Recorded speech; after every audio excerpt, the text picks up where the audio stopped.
वसुदेवसुतं देवं कंसचाणूरमर्दनं देवकी परमानंदम कृष्णं वंदे जगद्गुरु। सत्संग में आए समस्त गीता प्रेमी और सज्जनों, आपका हार्दिक अभिनंदन। सज्जनों, बहुत से भक्तों ने यह प्रश्न किया कि ज्योतिष में ऐसा क्या योग होता है कि संतान देरी से होती है या कभी कभी संतान नहीं भी होती है। तो आज हम इस विषय पर थोड़ी सी चर्चा करेंगे। देखें, ज्योतिष में जन्म कुंडली में पंचम भाव, पांचवा घर जो होता है वो संतान का माना जाता है। तो अब यदि अगर पंचम भाव या पंचमेश दूषित होते हैं या कमजोर होते हैं तो उस स्थिति में संतान प्राप्ति में थोड़ी सी बाधा होती है। बृहस्पति गुरु ग्रह को भी संतान का कारक माना गया है। तो अगर जन्म कुंडली में बृहस्पति दूषित अवस्था में है, या मान लो वो शनि या राहु या केतु किसी दृष्ट है, या सूर्य के साथ में मान लो वो अस्त है, या उसकी पोजीशन अच्छी नहीं है, तो उस दशा में भी संतान प्राप्ति में थोड़ी सी बाधा होती है। जब पति पत्नी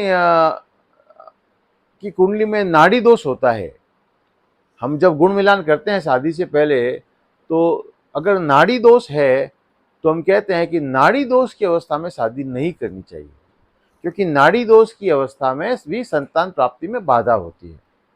और अगर जन्म कुंडली में पितृदोष है तो भी संतान प्राप्ति में बाधा होती है।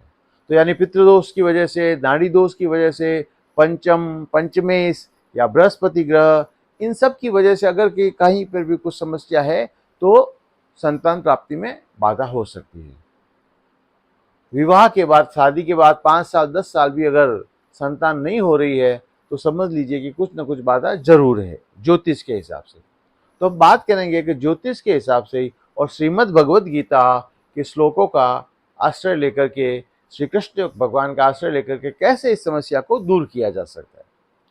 मैं बार बार कहता हूं कि मंत्र जप एक इतनी अनूठी विद्या है कि इसके अनुष्ठान से किसी भी प्रकार का कोई भी दोष हो, चाहे वो जन्मपत्री में कुछ दोष हो या वास्तु का दोष हो या whatever X Y Z, मनुष्य अपने भाग्य को भी बदल सकता है मंत्र अनुष्ठान के द्वारा।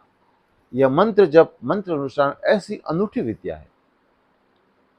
तो मैं आपको आज एक ऐसा अनूठा मंत्र बताने जा रहा हूं, जिस मंत्र का आप अगर अनुष्ठान करते हैं, विधि पूर्वक अनुष्ठान करते हैं, तो निस्संदेह संतान प्राप्ति होने में कोई देर नहीं लगेगी। चाहे आपको कितना भी दोष हो, कैसा भी दोष हो, भगवान श्री कृष्ण की कृपा से वो दोष दूर हो जाएगा और आपको संतान की प्राप्ति होगी। यह मंत्र मैं आपको बता देता हूं अभी। देवकी सुत गोविंद वासुदेव जगतपते देहि मे तनयं कृष्ण त्वामहं शरणं गतः। इसका थोड़ा सा शाब्दिक अर्थ समझने की कोशिश करते हैं। देवकी सुत गोविंद, गोविंद जो देवकी के सुत है, पुत्र है, देवकी के जो पुत्र है वो गोविंद, देवकी सुत गोविंद वासुदेव जगतपते। वासुदेव मतलब जो वसुदेव जी के पुत्र है वो वासुदेव। जगतपते यानी जो जगत के पति है, जगत के ईश्वर है, जगदीश है।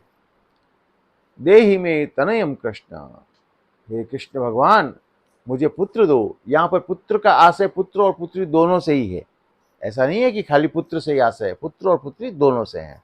देहि में तनयम कृष्ण त्वामहम शरणम गत, मैं आपकी शरण में आता हूँ। मंत्र जप के अंदर मैं बार बार कहता हूँ, आपकी श्रद्धा होनी चाहिए और आपका विश्वास होना चाहिए।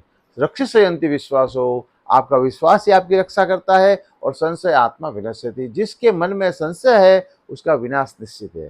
तो संशय नहीं होना चाहिए, श्रद्धा होनी चाहिए और विश्वास होना चाहिए मंत्रों के अंदर, मंत्र जप के अंदर, और जिस देवता के लिए आप मंत्र जप कर रहे हैं उस देवता के अंदर।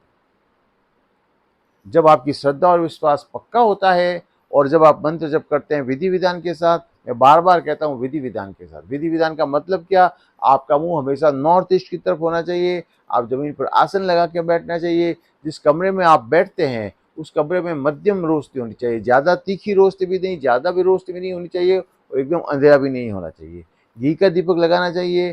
कृष्ण भगवान की कोई बाल स्वरूप की कोई फोटो होनी चाहिए और बाल स्वरूप के सामने बैठ के आप भाव से बस आप उनके सामने अपने आप को पूर्ण साष्टांग दंडवत प्रणाम करते हुए उनको कहिए, मेरे को संतान प्राप्ति में देरी हो रही है, बाधा हो रही है, हे कृष्ण भगवान आप मेरी इस बाधा को दूर कीजिए और इस मंत्र का सतत रूप से पाठ करते रहिए। देवकी सुत गोविंद वासुदेव जगतपते देहि में तनयम कृष्ण त्वाम हम शरणम गतः। भाव के साथ, श्रद्धा के साथ, विश्वास के साथ इस मंत्र का जाप कीजिए। लाखों लोगों ने इस मंत्र के द्वारा संतान की प्राप्ति की है। निसंदेह वो दंपति जिनको संतान की प्राप्ति नहीं हो रही है, वो इस मंत्र का जाप करें, इस मंत्र का अनुष्ठान करें, निसंदेह उनको संतान की प्राप्ति होगी। ऐसा भगवान श्री कृष्ण उनके ऊपर कृपा करेंगे।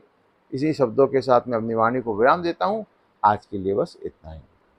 वसुदेव सुतं देवं कंसचाणूरमर्दनं देवकी परमानंदं कृष्णं वंदे जगद्गुरो। बोल श्री कृष्णचंद्र भगवान की जय, गीता माता की जय, यज्ञ भगवान की जय, सद्गुरुदेव की जय। जय जय श्री राधे श्याम।